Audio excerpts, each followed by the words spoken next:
Aloha, my fellow adventurers. Sevenadventure here. I know it's been a very, very long time, and I have a lot to talk to you guys about. And yeah, well, without further ado, let's just get right into Season 1.5, Episode 1 of the Clay Civilizations Project Renaissance, or something along those lines. Still thinking of what I'm going to call it. So basically, in this series, we're going to have orange versus purple, because those colors don't really go together, so they are arch nemesis to one another. Basically, I went back to the results from an earlier video on which civilizations we were going to pick. So purple is representing Civilization 10 from a long time ago, and orange is representing Civilization 8 from a long time ago. Quick reminder on what those civilizations are. Purple has a population level of 0, magic knowledge level of 3, armor 4, class 3, diversity, you know what I mean. Weapon knowledge 0, training 3, fortification 1, resource 0, speed 0, and militia 1. If you need a refresher on what all that stuff means, you can find the technical details. I believe it was episode 3 of the original Clay Civilizations Project video.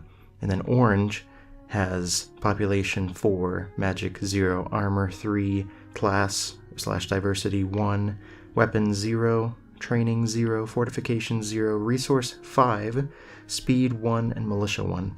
So basically, purple is a fairly diverse group of fighters, pretty high magic and armor levels, and they train a decent amount of points per turn, but they are not very resourceful, so they have been very slow to upgrade. Orange, on the other hand, is super resourceful, so they are upgrading things like crazy at an immense, alarming rate. They have a starting population of 100, which is crazy, but they are only generating 1 training point per turn, and they don't have much diversity. You can see how these two civilizations are kind of balanced in a way. So I'm going to be doing things a little different in these episodes. I'm just going to be doing 2 civilizations for this season 1.5, because I really just want to complete a season before I move on, and I want to feel that satisfaction, and I don't want to be so overwhelmed that I want to give up on you guys, or that if something happens I need to redo things, I don't have to, go back to 16 different civilizations and rework everything that they did and re-record things. And so this is going to be much easier and much more manageable. I apologize that the videos are going to be a good amount shorter, but hopefully I can release at least 1 Clay video every week, and maybe I can increase that in the future with maybe the support of Patreon. I'm thinking about opening up a Patreon. Let me know what you guys think about that in the comments down below. But without further ado, let's get into turn 1, what has been happening with the purple and the orange civilizations.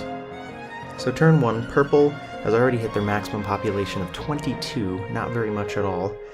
As I said before, they're not very resourceful, so they've only been able to create a crafting table and a wooden axe. They're not the fastest builders, and one challenge that purple has is they spawned in an area that doesn't have access to much wood. So they're going to have to substitute a lot of things that orange is going to be able to have planks for, wooden planks.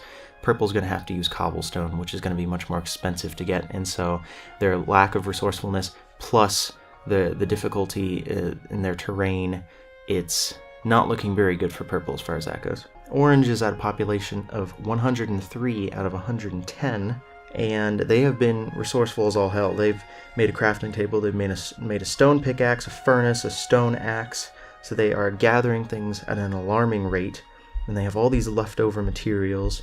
Going back to purple, they are primarily focused right now on building their population. They want to build a house so that they can raise their maximum population, and then they want to get an armorer, because they are fairly well versed when it comes to armor and defense in this world, and so they're going to focus on that first, and then they're going to go on to magic and try to get some emeralds to cast lightning and do some other things like that. On the other hand, orange is already focusing on building an armorer, then they're going to focus on defense towers, then they're going to focus on making their population thrive. One thing that's a little different about this season of Clay Civilizations Project is that these banners that you see in these cutscenes, they are representing where the borders are, and the borders are much smaller.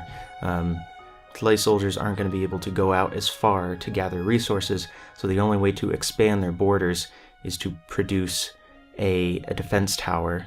The defense tower, of course, acts as offense, or defense, I should say, against an incoming army, but it also expands the area that they can gather resources. Yeah, so there's a few things to explain when it comes to the Clay Civilizations project, Reborn. Right now, I think it's a good time to end the first episode and let me know what you guys think.